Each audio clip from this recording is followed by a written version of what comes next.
Mengenal Madagaskar, negara Afrika yang leluhurnya berasal dari Indonesia. Madagaskar merupakan negara kepulauan terbesar kedua di dunia setelah Indonesia. Dengan luas mencapai 587,41 km persegi, Madagaskar juga menjadi pulau terbesar keempat di dunia. Karena itu Madagaskar juga sering disebut sebagai benua mini. Madagaskar merupakan salah satu negara yang terletak di Afrika Timur yang memiliki pulaunya tersendiri sehingga terpisah dengan wilayah utama benua Afrika. Uniknya, meski sejarah geografis berdekatan dengan Afrika, tetapi sejarah geologi, biologi, dan demografi Madagaskar sangat berbeda dengan wilayah daratan utama benua itu. Bahkan, jika dilihat dari bentang alam bahasa budaya dan keadaan sosial masyarakatnya, Madagaskar justru lebih terasa seperti Asia Tenggara. Madagaskar memiliki bentang sejarah yang sangat panjang. Manusia pertama yang mendiami wilayah itu berasal dari Nusantara, khususnya dari suku Banjar, Kalimantan Selatan. Diperkirakan hadirnya masyarakat Nusantara di Madagaskar terjadi pada awal abad Masehi karena adanya hubungan perdagangan masyarakat Nusantara ke pantai timur Afrika.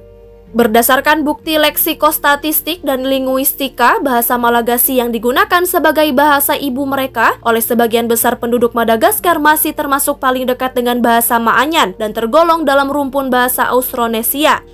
Diketahui bahwa orang-orang Maanyan dibawa sebagai buruh oleh orang-orang Melayu dan Jawa dalam armada dagang mereka yang mencapai Madagaskar pada sekitar tahun 50 hingga 500 Masehi. Kemiripan bahasa Indonesia dengan Madagaskar sejatinya cukup banyak. Kata tangan misalnya dalam bahasa Malagasy disebut tanana. Selain bahasa, kemiripan fisik antara Indonesia dengan Madagaskar pernah dibuktikan lewat sebuah riset. Penelitian Massey University mengungkapkan akar DNA orang Madagaskar berasal dari Nusantara. Dikisahkan 30 perempuan pertama yang mendarat di pulau tersebut berasal dari Indonesia.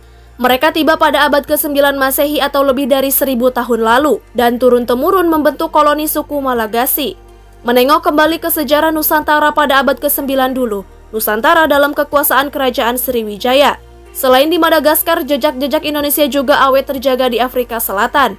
Ada sebuah kota kecil di provinsi Western Cape yang bernama Makassar. Di sanalah para keturunan pengikut Syekh Yusuf Al-Makassari merawat berbagai ritual khas Muslim di Nusantara.